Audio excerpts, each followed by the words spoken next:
What's up, guys? Psycho Chef here, out at the Beehive again. I got to fix a mistake that I made yesterday.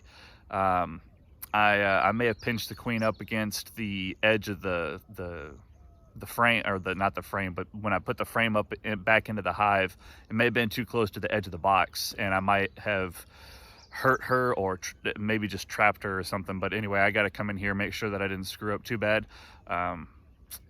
Like I said, you know, if I make a mistake, you guys are going to see it. I'm going to let you know. Nothing added, nothing withheld. You guys are going to see what's going on same time I see it. As you can see, I haven't even opened it up yet. So let me get in here and let's see what the damage is. I got the hive opened up here. Let's see what the damage is. Hopefully it's not as bad as I think it might be.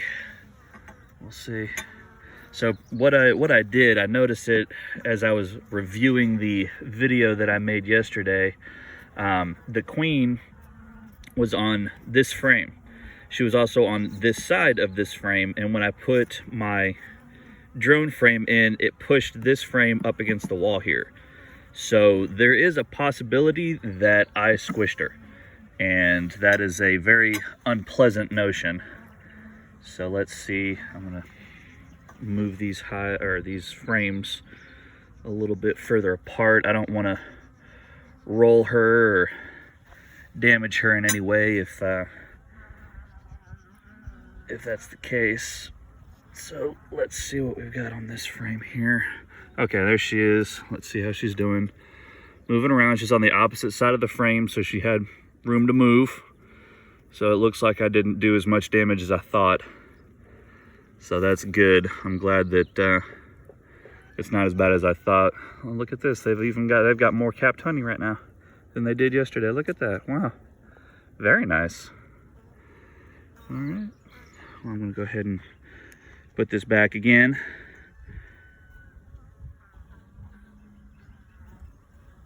There we go.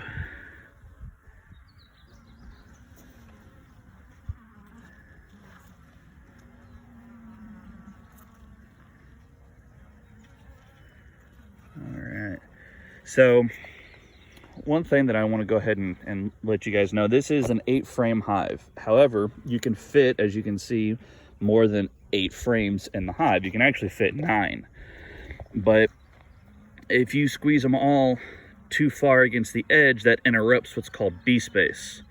And that's what I did yesterday. And actually, if you can see down in here, they've already got a little bit of burr comb built up. Either that or that was something that they had tried to anchor this frame to the box, and when I pulled it out, it ripped the wax. So I'm not quite sure what I'm gonna do here yet, but somehow or another I'm gonna have to figure out a way to get these girls to do what I want them to do, but in the same way that they're gonna do what they are, you know, instinctively doing.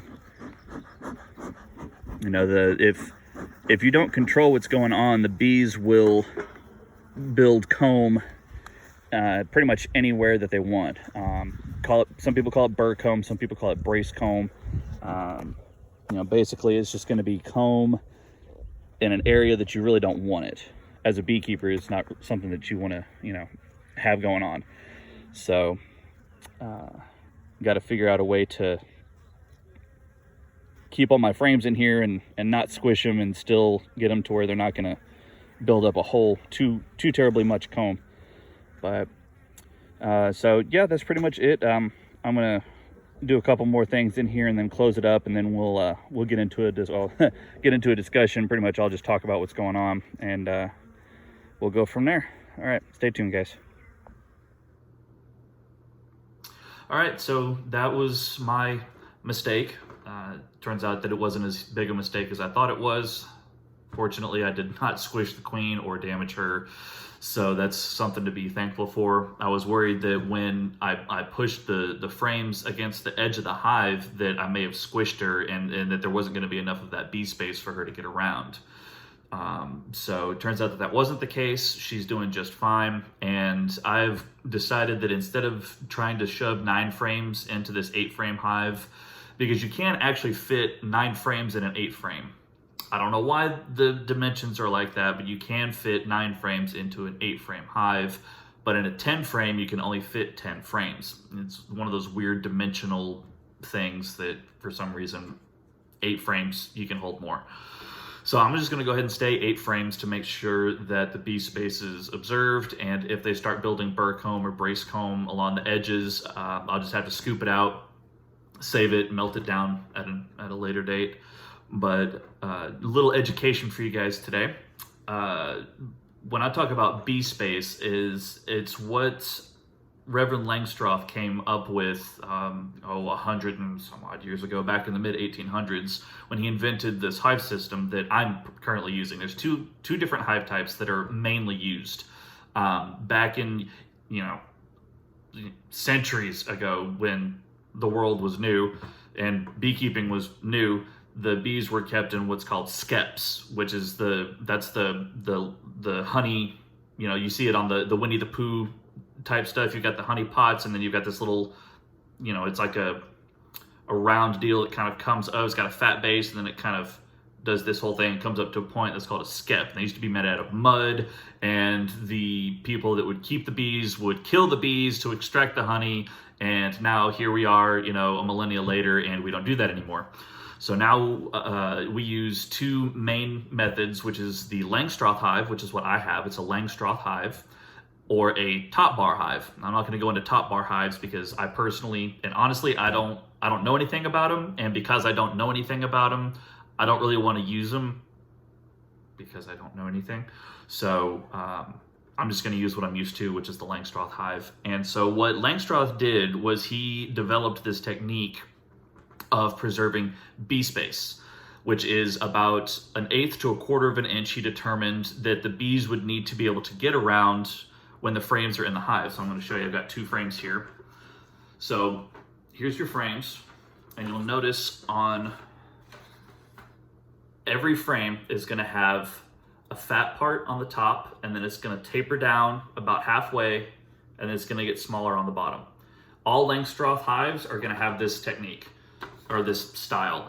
Every frame is going to look almost identical. They're going to have the same dimensions. So when you take 2 frames and put them up next to each other, this wide space at the top and not at the bottom gives you what's called bee space. And if I can do this without dropping them here. So here you go. So now they're together. This is what they look like inside the hive. And this is where you see all the bees are going to be down in the bottom of the hive. So when this space is interrupted, or there's something interfering with it, they will usually build around it. So let's say you've got your frame and this whole side is completely drawn. They've drawn out all the wax, they've made honey or brood, what have you, and this whole side is completely drawn with wax. It's going to stick out a lot further than what you see here. You're going to add on probably about maybe 1/2 inch, depending on what breed of bees you have. And so it's going to stick out a little bit from the wood, especially down here on the bottom. So when you put another one that's also got another set, let's say that this is completely drawn out. So you've got one side drawn out here, one side drawn out here, and you put them together. So now you've got 2 sides that are completely drawn out coming back to back. The bees still need to be able to utilize both frames on the inside and be able to get around each other on the same frame, but also not be interfering with the frame that's behind them. Pretty much you're just going to rub butts a little bit and that's it. You don't want them to be tripping over each other in the frame. So that's what bee space is. And when I was talking about that, what had happened was that on the frame that I had was pretty drawn out. It was almost completely drawn out as far as width in the top area where it's the oldest part of the frame is. And that's where the queen was. And then I went and I shoved that green drone comb frame in there without any regard to where she was at.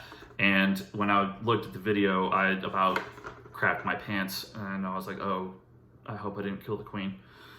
So, but no harm done. Everything's good. I'm gonna go ahead and keep 8 frames going once I put on the second box on top. and hopefully that will alleviate any bee space issues, and I won't have to worry about that anymore. So a little education on bee space for you guys, and that's going to be it for now. I do need to do a mite treatment, not a mite treatment, excuse me, a mite check. I need to do a sampling of the bees and see what the Varroa levels are like within the hive right now. I don't need to do it just yet because the bees are just starting to hatch out, and the population is starting to hit that curve and start to increase. So now is a good time to do it, but you don't want to do it as soon as your first generation of bees starts hatching out. So here in the next couple of days, the cells where the bees have hatched out will be cleaned out, and the queen will relay, and we'll have fresh brood coming. And that's when I want to do my first treatment. I keep saying treatment, my first test to see what my mite count is like. So stay tuned for that. I'll show you guys what that's all about, and I'll go into more detail in that. I don't want to take up too much time in this video about Varroa mites, but they are invasive and they are very devastating if left unchecked. So got to get that under control if there is a problem. I don't think there is one yet, but like I said, not going to take up too much time. We'll talk about that in the next video. And until then, catch you guys later.